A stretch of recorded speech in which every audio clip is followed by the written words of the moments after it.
Cuando vas a la sección de comentarios de cualquier noticia en Facebook o en cualquier otro periódico, te vas a dar cuenta de que, bueno, si la noticia es un poco polémica desde el principio, si no, solo tienes que bajar un poquito para darte cuenta de que la polémica empieza a crecer.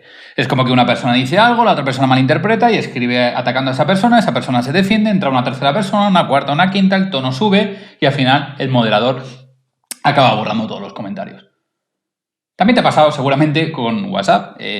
A veces interpretamos mal el mensaje que nos llega o lo que nos quieren decir, o a veces lo que queremos decir nos damos cuenta de que no lo hemos redactado bien y el resultado es un malentendido increíble. O sea, es que se lía muy gorda y acabas teniendo que decir, mira, mejor te llamo por teléfono, que parece que no, pero el móvil se ha inventado para eso, y acabamos solucionando las cosas porque menudo lío hemos montado por 4 palabritas. Sabes que esto no pasa cuando una persona realmente la conoces, ¿no? Sabes que cuando conoces a una persona de verdad, cuando conoces a una persona, piensa en esa persona, en ese amigo, en esa amiga, en tu pareja, en tus padres, en quizá tus hijos. Piensa en esas personas íntimas que saben perfectamente lo que tú quieres decir cuando tú lo quieres decir. Por supuesto, seguramente haya algún malentendido de vez en cuando, pero esa conexión especial que tú sabes que existe y que sabes que hay que hasta cierto código de tanto lenguaje verbal como de lenguaje no verbal para entrar en conexión con la otra persona. Es como si la otra persona ya supiera lo que estás pensando, incluso antes de decirlo. ¿Te imaginas que Jesús fuera así?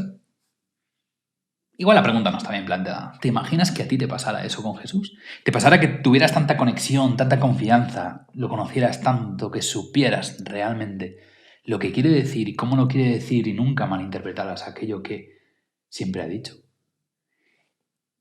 Es una de las preocupaciones que tenemos cuando estamos estudiando el mensaje de los 3 ángeles, es el mensaje del Apocalipsis. La pregunta que quiero que reflexiones más cuando estamos estudiando este libro, estos mensajes, es: ¿he entendido bien a Dios? ¿Me acerco con humildad para entender aquello que quiere transmitirme? ¿Sé de qué va todo esto? Así que, Apocalipsis 14, nuestro texto de cabecera, el texto que estamos estudiando, versículo 7, allí donde te dejé la última vez, esa primera parte del primer mensaje que no leímos, es lo que te voy a leer ahora. Temed a Dios y dadle gloria. Bueno, si me permite lo voy a leer desde el principio, ¿de acuerdo? Diciendo a gran voz, porque esto de la gran voz es importante, temed a Dios y dadle gloria, porque la hora de su juicio ha llegado. Uy, yo sé que tú esto lo lees con los ojos del siglo XXI, con mis ojos, y dices, madre mía, lo que está diciendo. ¿Me está diciendo realmente que tenga temor a Dios? Piensa en todas aquellas cosas que te dan miedo, que te dan fobia. Las arañas, las cucarachas, un atentado, guerra, quedarte sin trabajo, llegar a casa, no sé, aquellas cosas que te dan realmente miedo, que te dan pánico. ¿Es esto lo que Dios quiere? ¿Quiere Dios lanzarte un mensaje de buenas noticias para que tengas pánico? ¿Para que le temas? Para que encima le temas y le des gloria. ¿Cómo le puedes dar gloria? ¿Cómo puedes, no sé, lo que tú entiendes por gloria, pero cómo puedes ensalzar a alguien que te da miedo, que te da pánico, que te provoca terror? Y encima la hora de su juicio ha llegado. Cuando hablamos de juicio, la mitad de las veces es que nos da la impresión de que es algo que no es bueno, no sé, como si siempre estuviéramos haciendo cosas mal. Entonces es cuando te das cuenta que a Jesús, a Dios, solo te puedes acercar de 2 maneras. A través del miedo o a través del amor. ¿Cómo hemos ofrecido a este mundo la imagen de Dios? Te lo planteo de otra manera. ¿Qué imagen de Dios hemos transmitido a lo largo de toda nuestra historia como cristianos? ¿Hemos planteado una historia de un Dios que hay que creer a través del miedo? ¿Que yo tengo que creer en Él, que tengo que salvarme, que tengo incluso que hacer cosas para ganar esa salvación por miedo a lo que me puede pasar si no lo hago? Es como cuando mi madre éramos pequeños y hacía lo que hacía todas las madres, ¿eh? Solo tenía que enseñarme la chancla esa de tacón gordo. Solo me la tenía que enseñar para que yo me diera cuenta de por dónde tenía que ir y qué tenía que hacer. ¿Es Dios alguien que tenemos que creer, obedecer a través del miedo? Porque esa es la lectura con la que muchas veces hacemos estos textos, ¿no? Es como que así entendemos a Dios. Pero queda una segunda vía, una segunda opción. ¿Cuál es esa segunda opción? A través de lo que Dios es, ya te lo dije el otro día. Porque Dios es amor y el que no lo ama, no lo ha conocido. Y ahora la pregunta es, ¿cómo entiendo yo este texto a la luz de que Dios es amor? ¿Cómo puedo llegar a entender estas palabras desde la perspectiva de que Dios es amor? Bueno, es una interesante pregunta y vamos a intentar descubrir o dar respuesta hoy. Pero sí que es importante algo y es que te quedes con esto en la mente. El Dios que tú te formas en tu cabeza se convierte en el Dios que conforma tu fe. Te lo vuelvo a repetir. El Dios que tú te formas en tu cabeza es el Dios que conforma tu fe. Si tú te has hecho un Dios en tu cabeza que es sanguinario, vengativo y con el que hay que creer a través del miedo, tu fe estará basada en eso. Si tu Dios es un Dios de amor que te ha salvado y se ha sacrificado, ha dado su vida por ti para que te salves, tu visión de la fe, tu manera de ser cristiano, será totalmente diferente. Así que vamos a abordar primero el primer tema, que es la palabra temor. Temor es, lo primero que pensamos, ¿no? Cuando ves la Biblia y lees temor, te das cuenta de que, al final es algo que está relacionado con el miedo. Pero la pregunta es, ¿las mismas palabras que se refieren a las actitudes, emociones de los seres humanos son las mismas palabras que se utilizan para hablar de las emociones, las actitudes de Dios? ¿Pero es Dios igual que un ser humano? No sé, no quiero filosofar mucho, pero ¿Dios se limita a las emociones humanas? Cuando Dios está diciendo que Dios tiene ira, que lo veremos más adelante, o que Dios se alegra, o que se está refiriendo a la misma manera, del mismo modo que los seres humanos tenemos ira o tenemos alegría, felicidad. ¿Qué significa cuando la Biblia utiliza la palabra temor con respecto a Dios? Pues para empezar, si tú lees la historia de Abraham, te vas a dar cuenta de que Abraham dice que en Egipto no hay temor de Dios. Y cuando tú lees la historia de Egipto te das cuenta de que no es que no hubiera temor, no es que no les importara a Dios, es que no lo conocían, no sabían quién era Dios. Entonces no podían tener temor de alguien que no conocían. ¿Pero qué es ese temor? Bueno, pues cuando lees que Jesús sana a un paralítico te das cuenta que las personas que están presenciando, que están siendo testigos de esa sanación, de alguien que no podía moverse, las personas están llenas de temor y hablan maravillas de Jesús. ¿Cómo puedes tener temor de alguien que ha hecho algo tan increíble? ¿Cómo puedes tener temor de alguien y hablar maravillas de él, a menos que te esté apuntando con una pistola en la cabeza? Con lo cual el temor en la Biblia tiene una connotación diferente, no puede ser negativo, al menos no cuando se refiere a Dios. Y si no, acompáñame. Vamos a verlo. Primera de Juan, capítulo 4, versículo 18. En el amor no hay temor, sino que el perfecto amor echa fuera el temor, porque el temor lleva en sí castigo, de donde el que teme no ha sido perfeccionado en el amor. Así que esta podría ser el resumen, podríamos dejarlo aquí. Si tú crees en Dios porque tienes temor al castigo, no hay amor. Pero si Dios es amor, entonces no le has conocido porque no estás yendo por el camino del amor. Y espero no ser un rompecabezas para ti ahora mismo, espero no estar llevándote por un laberinto. Pero esta es la realidad. Dios no quiere que creamos en Él a través del miedo. Dios no quiere que creamos en Él a través del temor. Y tú me dices, ¿y en todos estos milenios? Bueno, siempre es bueno reconocer nuestros errores y seguir mirando hacia adelante, pero Dios nunca quiso que creyéramos en Él. La Iglesia no quería que creyéramos en Él a través del miedo, sino a través del amor. Y por eso, en el principio, en el contexto de Adán y Eva, Dios siempre quería basar su relación en la confianza, y en la confianza no se puede basar una relación si no hay amor. Y quiero que te des cuenta de un detalle. Cuando Adán y Eva toman la decisión de ir por otro camino, que era el que Satanás les había ofrecido, pero no el que Dios les había ofrecido, fíjate lo que pasa. Génesis 3:10. Dice algo muy interesante. Están Adán y Eva huyendo de la presencia de Dios y Dios detrás de ellos preguntándoles ¿dónde estáis? No porque no supiera dónde estaban, sino porque realmente quería que ellos fueran conscientes de que estaban huyendo de él. Y en el versículo 10, esto es lo que responde Adán. Oí tu voz en el huerto y tuve miedo, porque estaba desnudo y me escondí. El miedo te hace huir de Dios. El amor te hace contemplar a un Dios que se acerca a ti. El miedo solo hace que te paralices o huyas. El amor solo hace que dejes, que permitas a Dios acercarse a tu vida. Así que nunca hemos sido llamados a tener miedo. En la Biblia aparece un montón de veces esta frase, no temas, porque yo estoy contigo, o no temas. Muchas veces se repite en la Biblia, se le repite a María cuando está embarazada de Jesús, cuando el ángel le anuncia que está embarazada de Jesús. Se le dice a Abraham, se le dice a Jairo con respecto a su hija, se le dice a Pablo, se le dice a los discípulos, se le dice a tantos y tantos personajes en la Biblia. Cuando Dios se revela o cuando alguien de parte de Dios se revela, le dice, no temas. Es como si Dios lo primero que quisiera que tú entendieras cuando Él se acerca a tu vida es que el miedo no es el motivo, que el miedo no es el camino, que el miedo no es la premisa de esta relación. Ni siquiera para los que están inscritos en el libro, para los que no están inscritos en el libro de la vida, el miedo debe ser el camino que siguen a Dios. Precisamente no están inscritos en el libro de la vida, probablemente porque tienen miedo de Dios y entonces huyen de Dios. Pero si saben, si conocen, si descubren quién es Dios en realidad y que Dios se llega a través del amor, quizás puedan venir al libro, puedan venir a estar inscritos, puedan ser salvados. Y esta es la intención de Dios, esta es la intención de Jesús. Fíjate lo que dice Salmo 25:14. Vamos a leerlo. Salmo 25:14. Salmo es el libro más grande de la Biblia, está casi en el medio, un poco más para la izquierda. Salmo 25:14. La comunión íntima de Jehová es con los que le temen, y a ellos les hará conocer su pacto. Así que parece que no es algo de miedo el temor a Jehová, sino que parece que es algo que tiene que ver más con una comunión íntima con Él, como formar parte de su pacto. Es como poner a Dios en primer lugar, es como entregar tu vida a Jesús, es como entregarte por completo.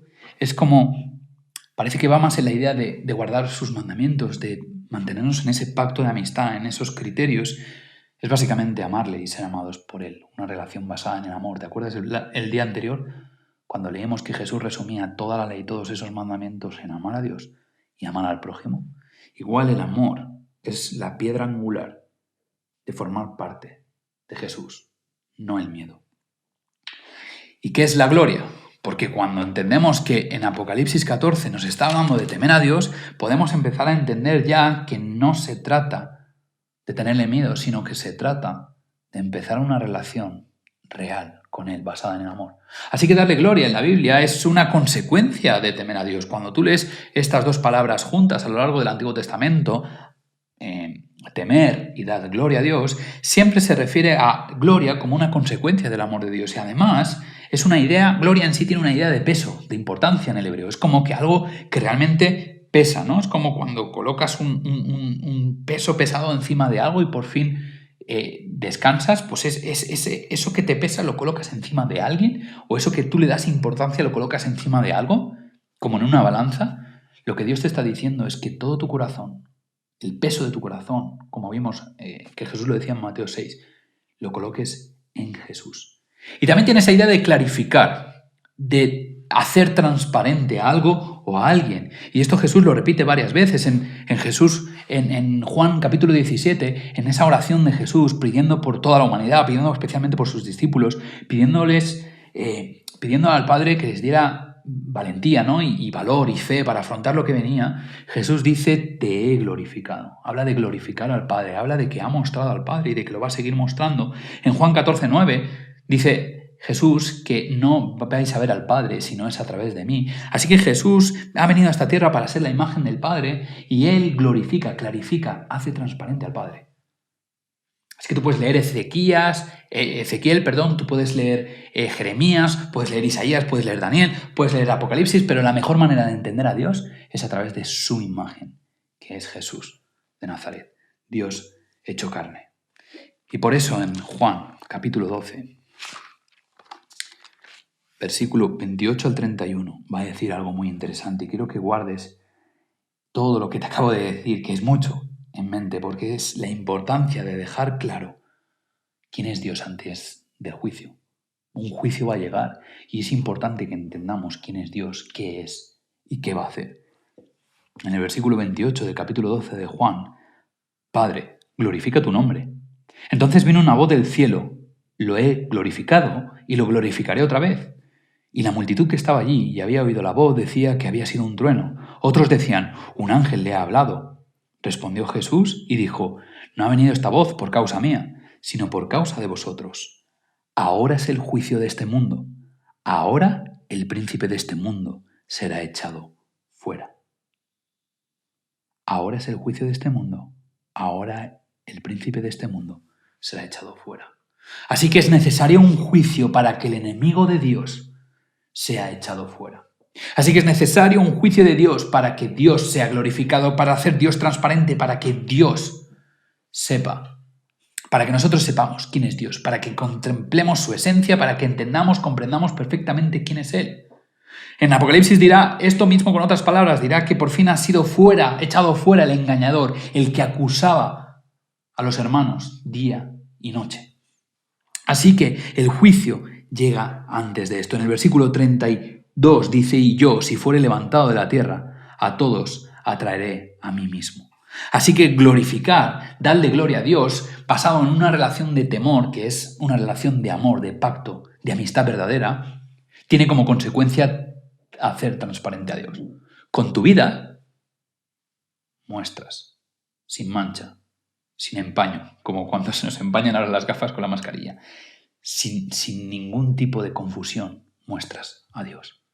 Así que Jesús está diciéndole a aquellos que siguen teniendo la actitud de Satanás, de opresión, de destrucción, de sufrimiento, les está diciendo, hay tiempo y ahora es el mejor momento para que firmemos un pacto de amistad.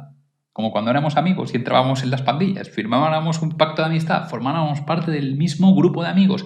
Y ese grupo de amigos solo se basa en una cosa: amor. Amor recíproco y amor hacia los demás.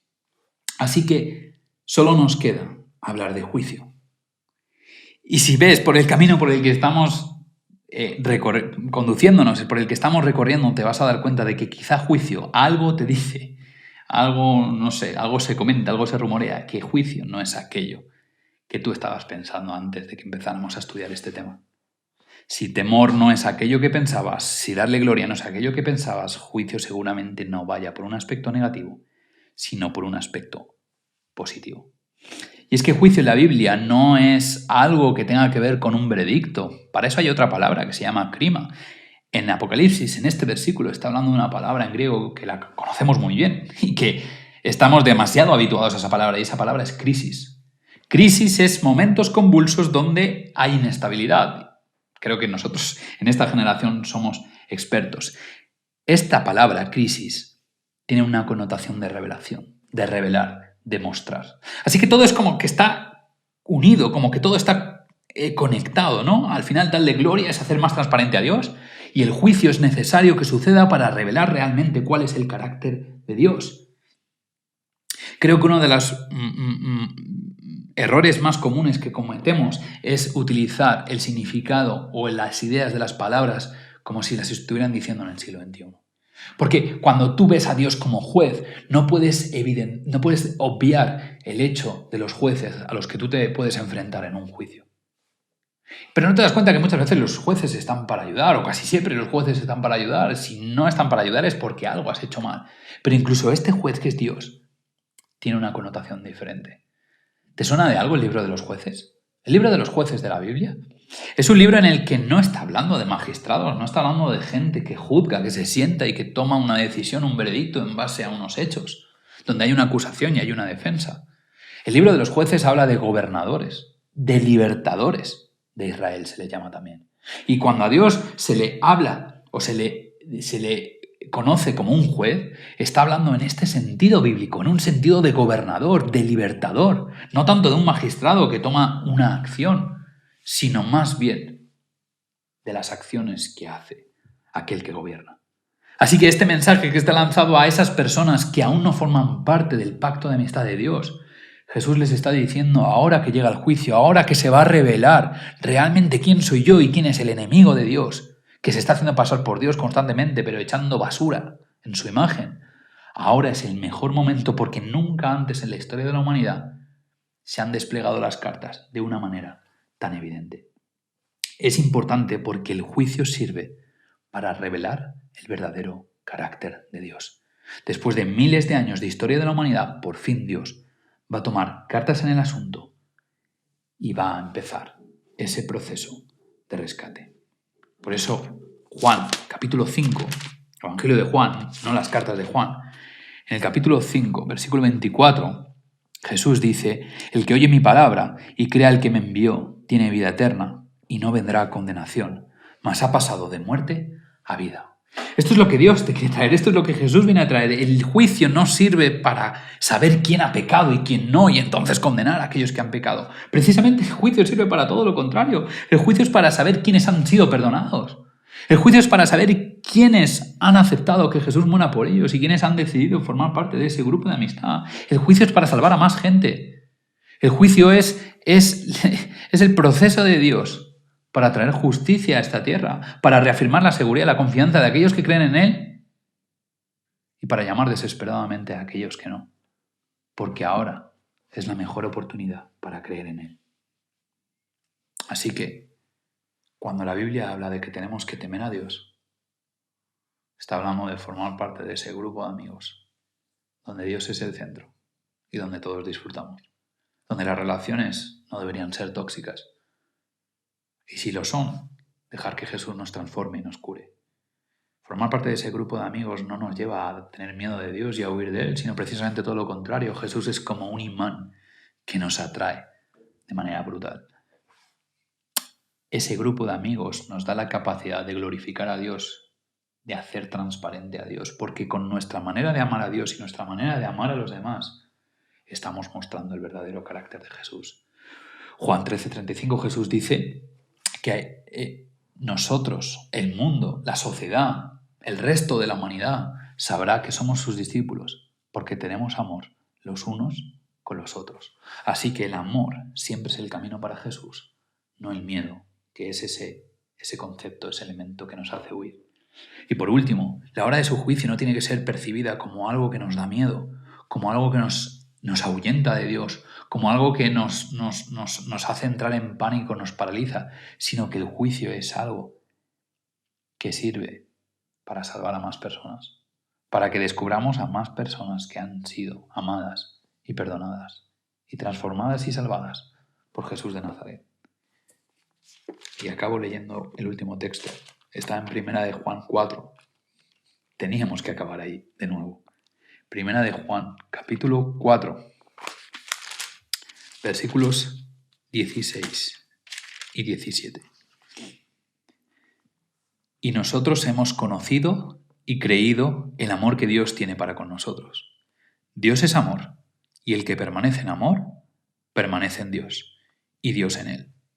En esto se ha perfeccionado el amor en nosotros, para que tengamos confianza en el día del juicio, pues como Él es, así somos nosotros en este mundo. El mundo no es las personas, el mundo es una cultura, es una actitud. Así que aquellos que somos cristianos tenemos que tener el sello de Jesús, que es el amor. Tenemos que tener la confianza en el momento del juicio y tenemos que ser luz cada vez que hablamos, cada vez que actuamos, de la manera en la que tratamos a los demás, tenemos que ser la imagen de Dios. Y leo de nuevo el versículo 18 que he leído antes para terminar. En el amor no hay temor, sino que el perfecto amor echa fuera el temor, porque el temor lleva en sí castigo, de donde el que teme no ha sido perfeccionado en el amor. Dios es amor. Dios no es miedo. Dios no es juicio como tú y yo lo podríamos pensar en el siglo XXI. Dios es aquel ser que abandonó todo para venir a ti, no importa lo lejos que estés, y nunca se cansará de buscarte. No hay amor más puro y más intencional que el amor de Dios. No lo olvides.